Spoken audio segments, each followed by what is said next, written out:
এই সৰু ল'ৰাটোৱে গুগলত এনেকুৱা এটা টপিক চাৰ্চ কৰিলে যাৰ কাৰণে সি 5 বছৰ জেল খাবলগীয়া হ'ল। যাতে আপোনালোকৰ লগত বা আপোনালোকৰ শিশুসকলৰ লগত এনেধৰণৰ ঘটনা নহয় তাৰ বাবে মই ভিডিঅ'টো বনালোঁ। আৰু লগতে এই তিনিটা ছাবজেক্ট কেতিয়াও গুগলত চাৰ্চ নকৰিব। 1 নম্বৰ, কাৰোবাৰ ফোন হেক কেনেকৈ কৰে তাৰ তৰিকা বিচাৰি কেতিয়াও গুগলত চাৰ্চ নকৰিব।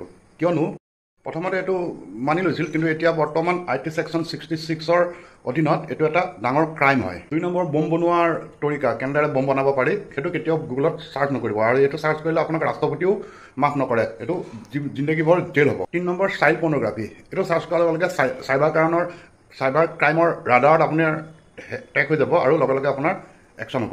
আপুনি বা আপোনাৰ শিশুটো কেতিয়াও বাচি নাযাব আৰু পক্সো এক্টৰ অধীনত আপোনাৰ 5 বছৰ পৰ্যন্ত জেল হ'ব। সেইবাবে ভিডিঅ'টো বনালোঁ। সাৱধান হ'ব আৰু আপোনালোকে পাৰিলে ভিডিঅ'টো শ্বেয়াৰ কৰি দিব যাতে সকলোৱে এই ভিডিঅ'টো গম পায়, বিশেষকৈ শিশুসকল। Thank U.